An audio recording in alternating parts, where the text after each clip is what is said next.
Kami akan membahas semua genre film yang kamu semua suka. Dari mulai drama sampai thriller. Dari Bollywood sampai Hollywood. Tak lupa juga anime dan film-film Asia lainnya. So, stay connected with us dengan subscribe channel kami. Dan jangan lupa juga untuk menyalakan lonceng notifikasi kalian ya. Kali ini kita akan membahas film yang berjudul The Bucket List, menceritakan seorang miliarder bernama Edward Cole dan seorang mekanik mobil bernama Carter Chambers. Mereka tidak memiliki kesamaan apapun kecuali penyakit mereka yang mematikan. Saat berbagi kamar rumah sakit bersama, mereka memutuskan untuk meninggalkan tempat itu dan melakukan semua hal yang dulu pernah mereka ingin lakukan sebelum mati. Dalam petualangan mereka, keduanya saling menyembuhkan satu sama lain, menjadi teman yang tidak terduga dan akhirnya menemukan kebahagiaan dalam hidup. Oke, tanpa menunda lagi, langsung aja play.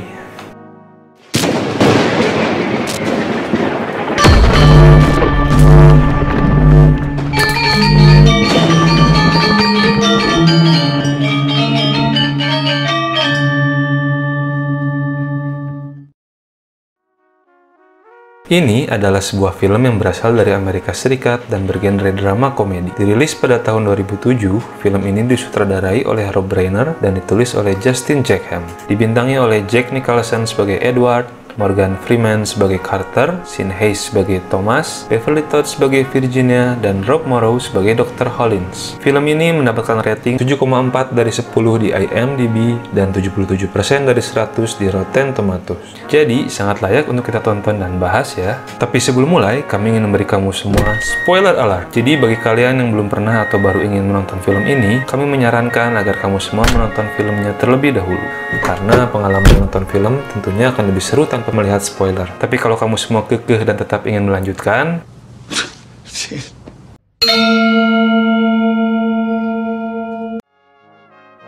cerita dimulai dengan memperlihatkan Carter yang masih bekerja sebagai montir di sebuah bengkel mobil biasa. Terlihat ia sedang bermain tebak-tebakan dengan teman kerjanya. Dari obrolan mereka menunjukkan bahwa Carter adalah orang yang berpengetahuan luas. Telepon pun berdering dan Carter mengangkatnya. Terlihat wajah Carter berubah menjadi pucat setelah mendengar kabar dari ujung telepon. Dibarengi adegan dari jari tangannya yang secara lemas melepaskan batang rokok yang dari tadi ia hisap. Skin lalu berganti memperlihatkan Edward sedang menuangkan kopi yang ia sangat sukai.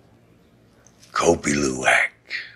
Yaps, kopi luwak asli dari negara kita, Indonesia. Di tahun itu kayaknya belum ada kopi luwak sasetan yang bisa dibeli di warung ya. Lalu Edward menawarkannya pada orang di sebelahnya yang ternyata itu adalah pengacaranya. Ternyata mereka sebenarnya sedang ada di sebuah persidangan yang sedang mempermasalahkan bisnis rumah sakit milik Edward. Lalu terlihat Edward batuk cukup berat dan batuknya berdarah. Singkat cerita, Edward pun akhirnya dirawat di rumah sakit yang secara bisnis adalah miliknya sendiri. Tapi dia tidak menyangka jika di ruangan itu ternyata ada pasien lain. Salah satu hal yang sebenarnya sedikit disinggung juga di persidangan mengenai ruangan untuk pasien tertentu yang lazimnya diisi oleh satu orang, tapi di rumah sakit milik Edward dipaksakan menjadi untuk 2 orang pasien. Dan pasien lain di ruangan itu adalah Carter. What the hell is that? Who the hell are you? He said, oh God, what am I? Ternyata mereka berdua divonis terkena kanker dan harus menjalani perawatan di rumah sakit. Edward pun secara kesal mengeluhkan hal itu pada asisten pribadinya Thomas dan meminta ruangan pribadi untuknya sendiri. Tapi hal itu tidak bisa dilakukan dan Edward pun akhirnya terpaksa menerima hal tersebut. Pada malam hari, Carter dikunjungi oleh istrinya yang bernama Virginia. Sementara di samping mereka, Edward sedang tertidur tanpa ada yang menemani. Padahal Edward baru saja selesai menjalani sebuah operasi besar.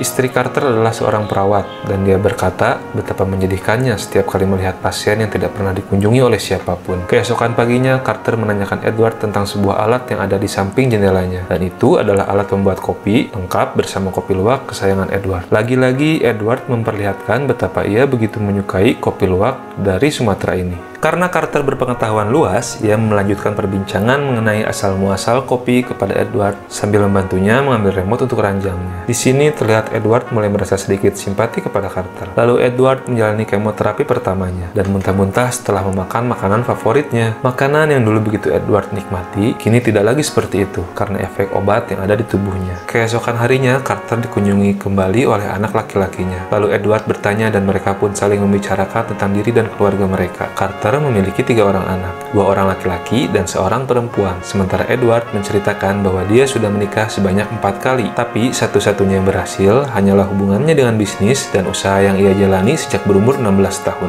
Carter pun sedikit menceritakan bahwa dulu ia ingin menjadi guru sejarah, tapi pada akhirnya berakhir di bengkel. Ia selalu ingin kembali mengejar impiannya, tapi 45 tahun rasanya berlalu dengan sangat cepat. Adegan pun berlanjut memperlihatkan keseharian mereka di rumah sakit. Satu waktu, Carter terlihat menggigil di malam hari, dan di malam yang lain, giliran Edward yang menggigil. Sepertinya semua itu karena efek dari kemoterapi yang mereka berdua jalani. Sampai di satu malam, terlihat Carter sedang menulis sesuatu, dan Edward dikunjungi oleh dokternya yang bernama Dr. Collins. Sang dokter memberitahu Edward tentang hasil tesnya. Ia divonis hanya bisa hidup sekitar 6 bulan lagi, dan mungkin bisa sampai setahun bila beruntung. Terlihat Edward acuh tak acuh pada dokternya setelah menerima kabar tersebut, dan Carter hanya bisa memandanginya. Saat dokter itu menanyakan apa ada lagi yang ingin diketahui, Edward meminta Carter untuk bertanya, sebab sudah beberapa lama Carter selalu sulit mendapat jawaban dari dokter lain mengenai hasil tesnya. Dokter itu lalu keluar dan tak lama kemudian kembali, memberikan hasil yang kurang lebih sama untuk Carter. Waktunya tinggal beberapa bulan lagi, dan bila beruntung bisa sampai 1 tahun. Kali ini giliran Edward yang menatap Carter. Keesokan paginya, Thomas datang dan mengambil sebuah buku dan kertas yang ada di lantai. Edward meminta secari kertas tersebut, dan ternyata itu adalah kertas yang Carter tulis semalam, berisi tentang sedikit daftar keinginan Carter, atau bisa disebut The Bucket List. Carter pun terbangun. Saat melihat kertas tersebut sedang dipegang dan dibaca Edward, ia sedikit marah dan meminta itu dikembalikan. Lalu mereka sedikit berargumen mengenai esensi dan metafora tentang apa yang harus ditulis dan tidak ditulis, sambil Edward merubah dan menambahkan sedikit daftar dari tulisan itu. Carter lalu melihat tulisan yang ditambahkan Edward. Argumen mereka pun berlanjut, tetapi pada akhirnya mereka berdua pun setuju untuk melakukannya bersama, dan dari sini petualangan mereka pun dimulai. Petualangan pertama dari daftar mereka adalah melakukan skydiving. Terlihat Carter ketakutan untuk melakukannya, dan Edward terus mentertawakannya. No! No!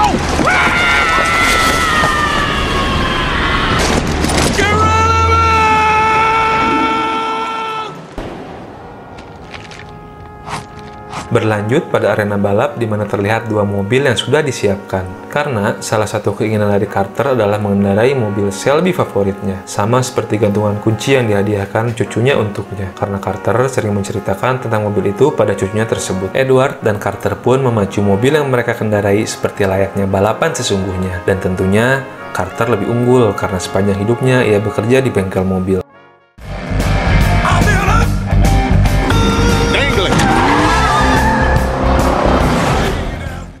Lalu, petualangan mereka yang ketiga adalah pergi ke Prancis. Di pesawat, dalam perjalanan mereka ke sana, terjadi perbincangan tentang Edward yang ternyata tidak mempercayai adanya Tuhan, dan Carter yang adalah seorang pemeluk Kristen yang taat. Berganti dengan skin memperlihatkan mereka sedang bermakan malam di restoran yang terlihat sangat mewah. Di sana, secara tidak sengaja, Edward menceritakan bahwa ia sebenarnya memiliki seorang anak perempuan yang sudah tidak pernah ia temui lagi. Carter pun kaget dan langsung menuliskan hal tersebut di dalam kertas daftar bucket list mereka. No. Cross that out. Why not?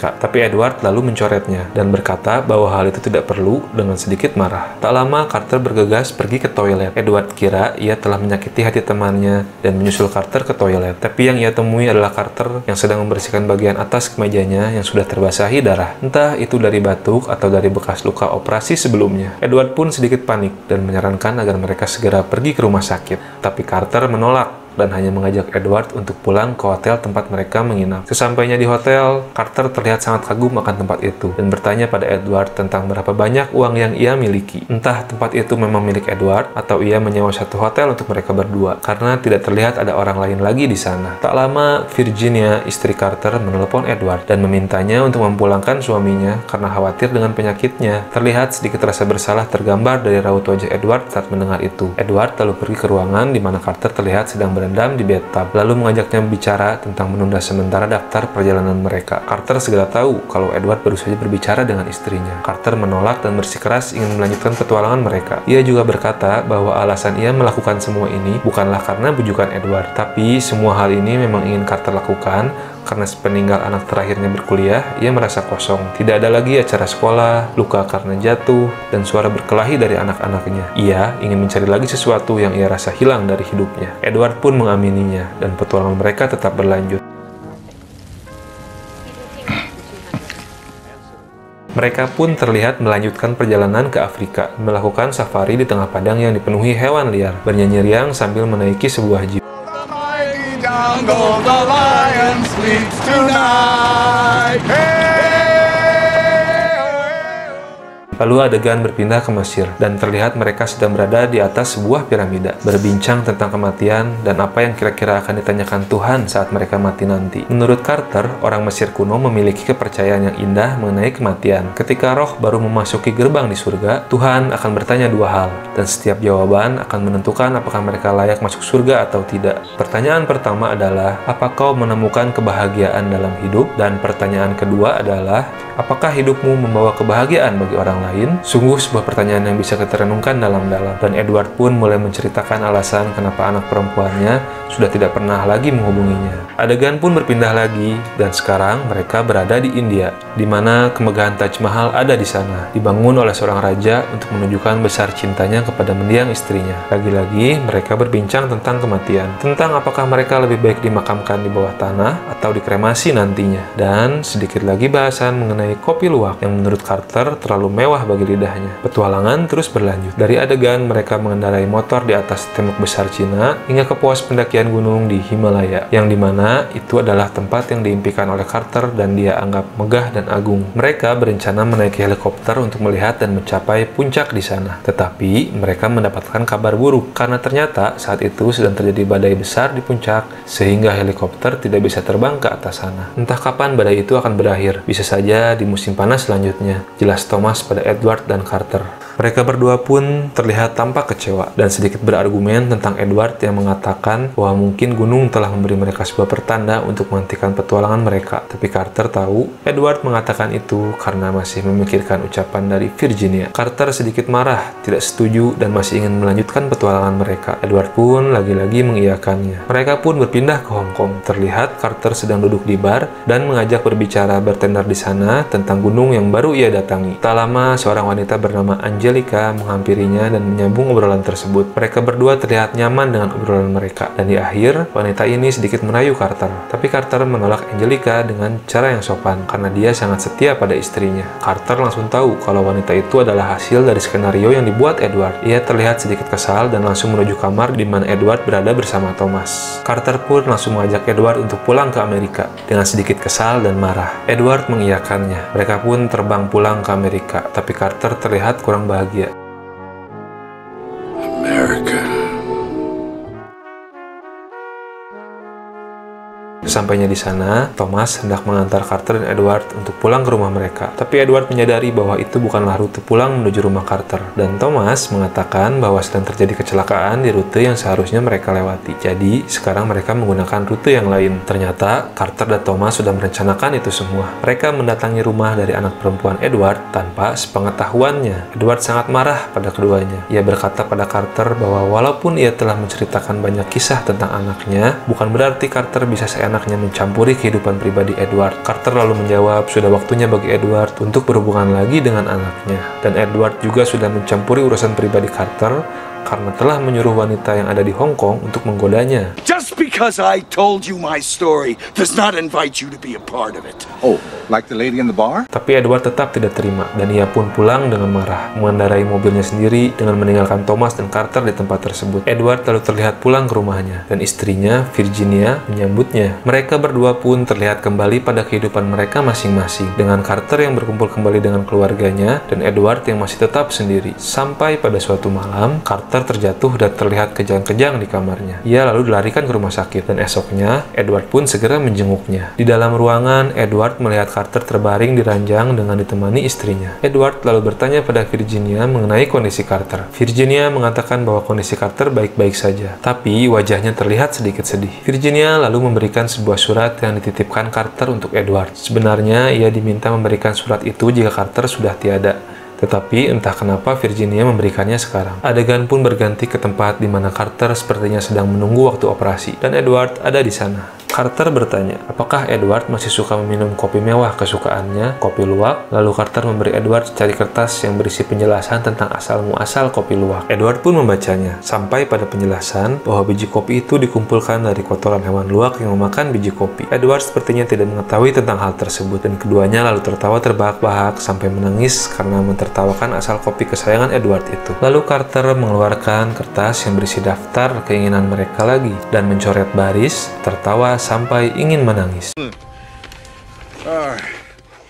Ia lalu memberikan kertas itu pada Edward dan berkata daftar itu belum selesai dan mungkin Edward harus menyelesaikan dan melanjutkannya seorang diri. Edward terlihat bersedih dan lalu berjalan pulang dengan Carter yang mulai menjalani operasinya. Di dalam mobil, Edward lalu membaca surat pemberian Carter tersebut yang bertuliskan, "Dear Edward, aku telah bimbang dalam beberapa hari terakhir, mencoba memutuskan apakah aku harus menulis ini atau tidak. Dan pada akhirnya aku sadar bahwa aku akan menyesal bila tak melakukan ini. Jadi inilah isi suratku. Aku tahu saat terakhir kali kita bertemu, kita tidak mengakhirinya dengan manis. Hal itu tentu saja bukanlah yang aku inginkan. Aku sadar, seharusnya aku bertanggung jawab. Dan untuk itu, aku meminta maaf. Tapi dengan segala kejujuran, jika aku memiliki kesempatan yang sama, aku akan melakukannya lagi." Virginia berkata, "Aku pergi sebagai orang asing dan kembali sebagai seorang suami. Aku berhutang padamu untuk hal itu. Tidak mungkin aku bisa membalasmu untuk semua hal yang telah kau lakukan untukku. Jadi, daripada aku mencobanya, aku lebih baik memintamu untuk melakukan hal lain untukku. Temukan kebahagiaan di dalam hidupmu. Kau pernah berkata bahwa kau tidak seperti semua orang. Hal itu memang benar adanya. Kau bukanlah seperti orang lain, tapi orang lain tetaplah setiap orang. Pendetaku selalu berkata, hidup kita semua adalah aliran yang mengalir menuju sungai yang sama, menuju surga apapun yang terletak di antara kabut di balik air terjun. Temukan kebahagiaan di dalam hidupmu, Edward, temanku yang tersayang. Tutup matamu dan biarkan aliran air membawamu pulang."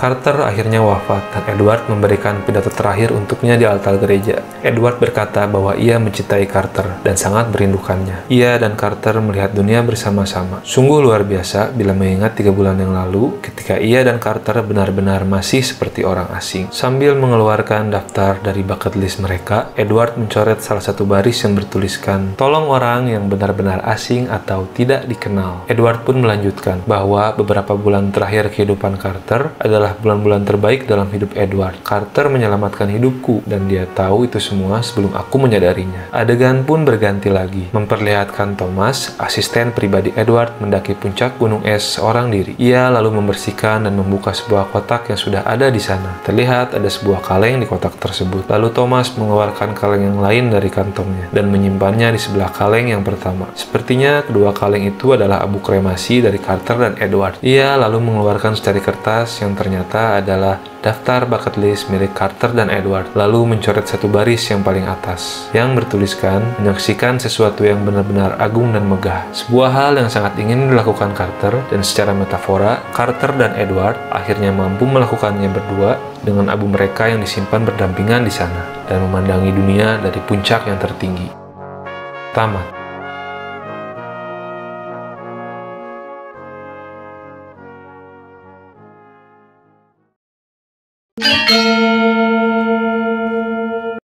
Pesan moral. Hadirnya 2 aktor peraih Oscar sebagai pemeran utama menjadikan film ini banyak diminati dan sempat menduduki puncak box office hingga ke tanah Eropa pada awal tahun 2008. Secara keseluruhan, film ini mencoba mengangkat banyak pesan moral dengan nuansa yang sedikit sentimental tentang persahabatan 2 orang yang sudah divonis akan segera mati. Alur mundur yang sedikit diselipkan di awal film membuatnya semakin menarik dan artistik. Salah satu pesan yang paling berkesan dan dalam dari film ini adalah tentang apa tujuan dari hidup kita, tentang apa saja yang telah kita lakukan di dunia ini. Apakah kita membawa kebahagiaan bagi diri kita sendiri dan juga kebahagiaan bagi orang lain. Juga dengan adanya sebuah narasi monolog dari Carter yang banyak dikenal oleh para penggemar dari film ini, menambah nuansa yang sentimental dan mendalam dari film ini. His eyes were closed and his heart was open. Hal lain yang sepertinya akan orang Indonesia anggap spesial adalah dimunculkannya visual produk khas Nusantara, kopi luwak, dalam beberapa skin dan dialog antara 2 pemeran utama. Memang dalam cerita ini, Edward sering terlihat membawa dan membahas minuman favoritnya itu. Kopi luwak khas Sumatera lengkap dengan set alat pembuat kopinya. Membuat kita bisa sedikit berbangga dengan negara kita, kan? Film ini cukup baik untuk ditonton bersama keluarga, sahabat, pasangan, dan siapapun orang di sekitar kalian, karena tidak adanya adegan kekerasan, seks, ataupun adegan yang mengganggu mata.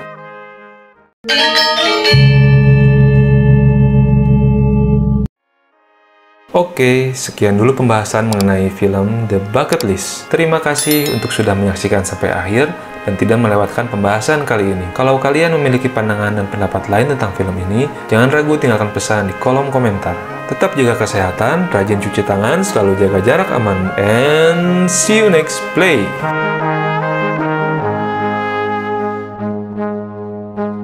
Bye.